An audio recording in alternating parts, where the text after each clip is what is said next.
meat of what is going to be the visit, and that of course is going to center around defense deals, defense trade. Prime Minister Modi is all set to pay that visit. It's a two-day visit, 13th and 14th of February, which is going to be next week. There's going to be wide-ranging talks with President Donald Trump. In fact, in the phone call that they had in January, Mr. Trump made it very clear he expects two priority areas from India. Number one, that India should buy more American weapons, and number two, for what he called a fairer trading partnership. After finishing his two-day visit to Paris for the Global AI Summit, which is going to be early part of next week, Prime Minister Modi will then head straight to Washington, D.C., and he will meet with Donald Trump at the White House on the 13th of February. It will be the first such meeting between the two leaders since Donald Trump returned to office 2 weeks ago. The two leaders held a phone call last month, after which, like I said, the US president had said that Prime Minister Modi would probably visit the White House soon, as early as February, and that is now coming to pass. He will be one of the first few foreign leaders to visit Washington, D.C. for one-on-one talks barely a couple of weeks after Trump took office for a second term. But like I said, the big focus is going to be on the defense partnership. What are the big defense deals that could likely get announced?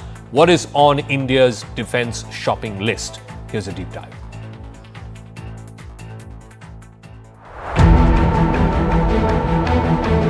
The possible meeting between Trump and Modi in the White House brings renewed focus on US-India ties, particularly in the realm of defense cooperation. With Trump's vocal support for strengthening the Quad and his insistence that India purchase more American-made defense equipment, the stage is set for an exciting White House visit as early as mid-February. But let's critically examine the potential defense deals, the technological challenges there are, including the GE jet engine en passe, and of course the broader Indo-Pacific strategy to counter the rising Chinese threat. Under Trump's first term, the US administration frequently touted defense partnerships and the benefits of US technology. Trump is now expected to push even harder for India to increase its purchases of American defense equipment.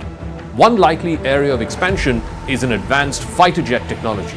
While India has long sought to modernize its air force, including importing the fifth-generation Rafale jets from France, the question does arise, can India potentially acquire a sixth-generation fighter jet from the United States?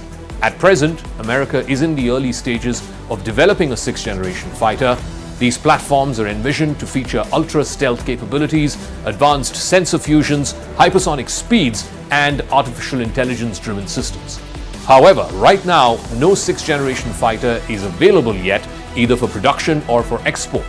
In the near term, Trump is likely to press India to consider expanding its fleet from the F-35 stealth fighters, which is already a mainstay of US weapons exports. India could also look at joint development programs that incorporate next-generation technologies over the coming few decades. The Trump administration's push for a stronger defense industrial base could result in more collaborative ventures. Beyond fighter jets, some potential new defense deals could include advanced missile systems, enhanced air-to-air and surface-to-air missiles, which improve the Indian Air Force's and the Army's capabilities against modern-day aerial threats. There's also naval technologies, next-generation destroyers, frigates, and littoral combat vehicles that incorporate advanced radar and weapon systems for maritime security. Remember, when the Prime Minister went for the state visit in June of 2023, the Navy had announced that they were procuring the MQ-9B Predator drones, some of which will be delivered soon in 2025 and 2026. Also, unmanned systems, aerial and maritime drones for surveillance, reconnaissance, and combat, which are now increasingly vital, as is being seen in the Russia-Ukraine war. Modern-day warfare is being defined by which country has better drone technology. And then, of course, there is cyberspace and aerospace capabilities, joint research and development in cybersecurity and space-based assets, which are critical for integrated defense systems in the 21st century. Added to this, the recent announcement from China about its indigenous sixth-generation fighter jet has added urgency to these discussions between India and America. China unveiling its conceptual sixth-generation fighter jet, a platform reportedly which has breakthrough stealth technology, hypersonic propulsion, and integrated sensor networks, has set off alarms in strategic circles. China, back in December of 2024, unveiled what it called the White Emperor, or the Bai-D, which is a sixth-generation fighter. It is a strategic inflection point, particularly in the ongoing strategic competition between India and China. The very idea of China fielding such advanced technology represents a strategic threat, not just for India, but also for the United States. India's geographical proximity to China and the long-standing border dispute with Beijing, all of this means that any significant leap in Chinese air power could substantially tilt the regional military balance. For India, this underscores the need to accelerate its own modernization program and to secure advanced technology from the United States. Even if a sixth-generation fighter is not immediately available, the prospect of a Chinese leap in air technology acts as a catalyst both for India and for the United States to deepen their defense procurement and joint development of military technology. One area of considerable concern in this regard for India's defense modernization is the delay in the GE jet engine deal with HAL, which was announced in 2023 when Prime Minister Modi had a state visit to the United States. The agreement was intended to enable Indian partners like Hindustan Aeronautics Limited to co-develop and produce advanced jet engines, the 414 GE jet engines, that would power the indigenous fighter plane, the Tejas. However, GE's reluctance to share crucial technology with its Indian partner has pushed back the timelines quite significantly. The core issue is that of intellectual property. GE has been cautious about transferring sensitive engine technology, and that, of course, underpins its own competitive edge in the global aerospace market. This reticence has led to delays in integrating the GE HAL engine into the Tejas aircraft. This would be the Mark II engine for the Tejas Mark II. For the Indian Air Force, the induction of the Tejas Mark II with its modern and reliable engines is absolutely critical. The evolving security environment in the Indo-Pacific is also a challenge and an opportunity for US-India cooperation. With China aggressively expanding its military capabilities and projecting power in the South China Sea and the East China Sea, both US and India need to recalibrate. To counter China's advances, the US and India can deepen joint military exercises. Right now there are the Quad exercises, the Malabar exercises as they're called, which involves India, Japan and the United States and also Australia. They could also consider intelligence sharing, technology transfer. A more robust defense partnership would help both Washington and Delhi with their core strengths and also jointly counter a hegemonic China. The Quad, or the Quadrilateral Security Dialogue, which comprises the US, India, Japan and Australia, is emerging as a critical forum for shaping regional security dynamics. In Trump's first term, there was significant support for the Quad as a counterbalance to China. In fact, Quad got elevated to the foreign minister's level when Trump was in office in his first term. Subsequently, his successor Joe Biden elevated the Quad meeting to a heads of government level with a yearly Quad summit. India will be hosting the Quad summit this year later on, which Trump will be attending in person. Trump is in fact expected to reinforce the Quad framework even more. Trump's approach has always been characterized by an America First mentality, yet in his first term, there was vigorous support for multilateral frameworks, particularly the Quad. In his second term, Trump is expected to double down on the Quad, urging India to take a leading role in the Indo-Pacific. For India, the stakes are very high. The need to modernize its armed forces is urgent. It's driven by a rapidly changing security environment in the Indo-Pacific, and by deepening its defense ties with the US, India can gain access to cutting-edge technology, benefit from joint development programs, and enhance its strategic autonomy.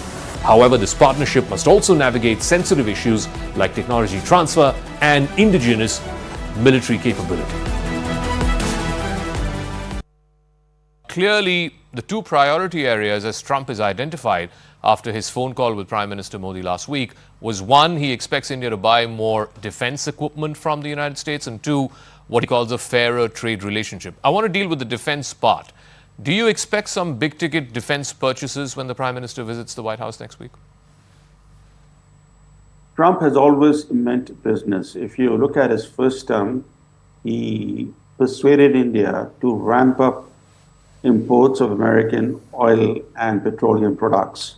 So even though the Indian government didn't reveal that it had actually yielded to US pressure, American government figures showed that from the year 2019, for 4 years in a row, India's imports of American oil and petroleum products suddenly spiked until the Russian invasion of Ukraine opened up cheaper oil for India. So this time, Trump is again asking India to ramp up purchases of American oil and petroleum products, while also buying more American weapon systems. He wants to close all of America's bilateral trade deficits. And the number of countries that actually run large trade surpluses with the US, which they seek to offset partly or wholly. They run these large trade surpluses with the US but large trade deficits with China. And those large trade deficits, they offset wholly or partly through these trade surpluses with the US, and India is one of them. Mm-hmm. India has a $36 billion trade surplus with the US and about an $86 billion deficit with China. And I think the task for India, and this is going to be quite a huge economic challenge for India, as to how it can reduce its trade surplus with the US.